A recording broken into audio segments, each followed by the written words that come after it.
look deep into the nature, and then you will understand everything better. It's an honor to be here with you today, and it's a pleasure to represent a brief description about the flowers, its types, and the structure of a flower. Assalamu alaikum wa rahmatullahi wa barakatuh. Wa alaikum assalam wa rahmatullahi wa barakatuh. As all of you know, it's me Khadija Zubair, and I'm Samramit.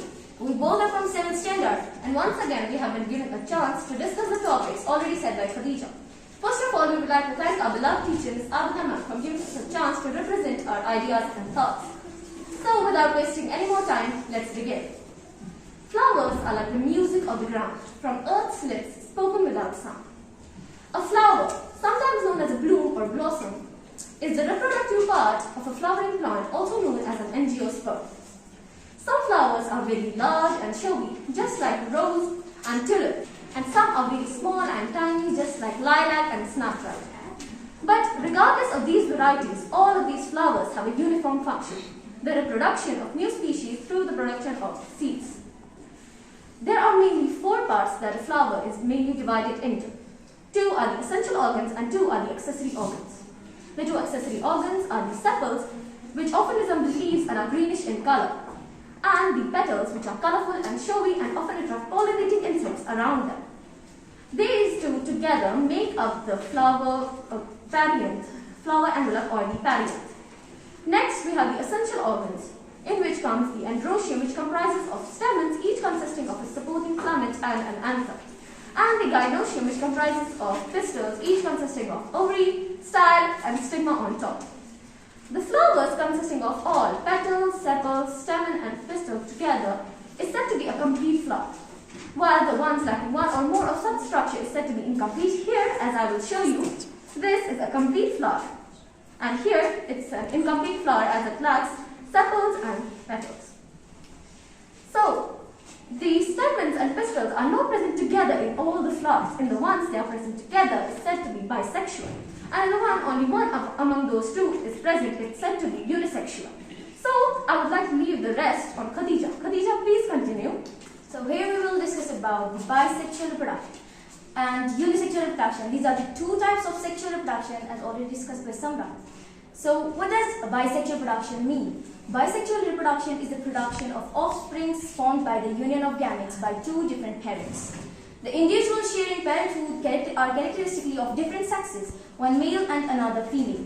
Each has its own reproductive system and produces only one kind of cell known as a ovule. The distinction between male and female is not based on any differences of parental size or appearance, but on the size of mobility of the gametes they produce. The female gamete in the plant is a large egg cell in the ovule, while as the male gametes in the flowering plants is the nucleus in the pollen grains. Secondly, we will discuss about the unisexual reproduction. Unisexual plants are those that have a separate male and female gamete that produce flowers with only one sex. And these unisexual plants can be traditionally divided into 2, one dicots and second monocots. To begin with dicots, these are any member of flowering plants or angiosperms that have a pair of leaves or cotyledons in the embryo of the seed. Examples of dicots are rajma dal, chickpea, or peanuts. Okay, so these are based on 5. These are based on 4 or 5 or multiple. Furthermore, I am going to discuss about the monocots.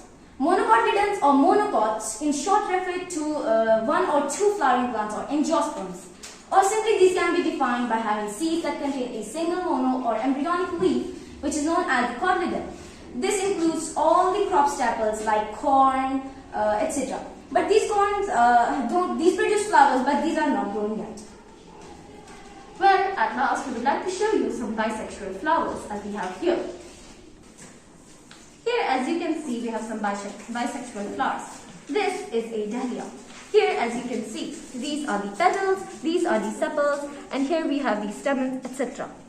Next, we have the rose.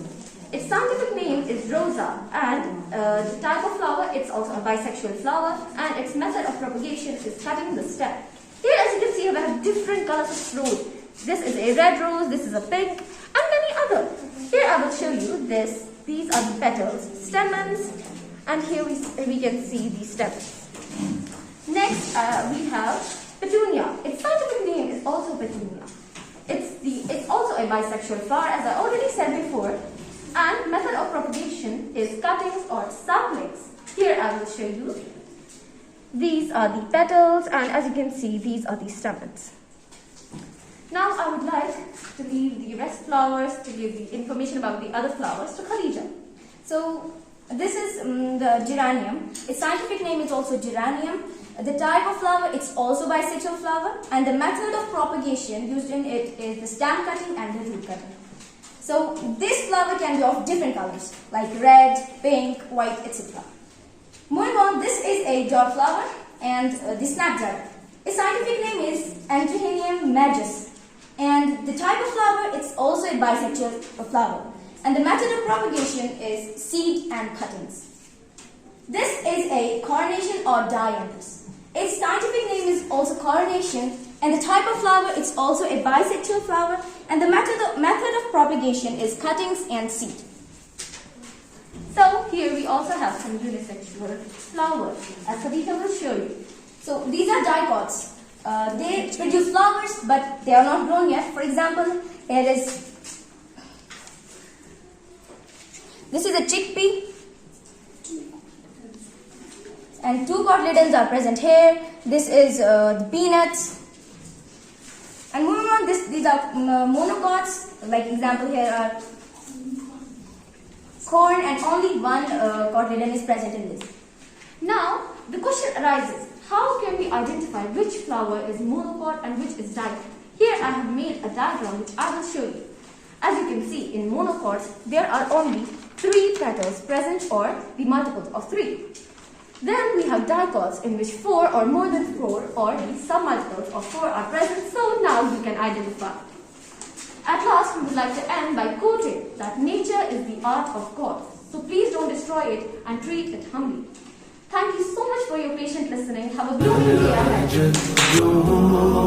ولا إله غيره كم ذا عليها منعما من فضله مكرما لما جعلني مسلما ومسبغا من جوده ولكم تفضل بالعطاء وجاد ربي في سخاء فله مع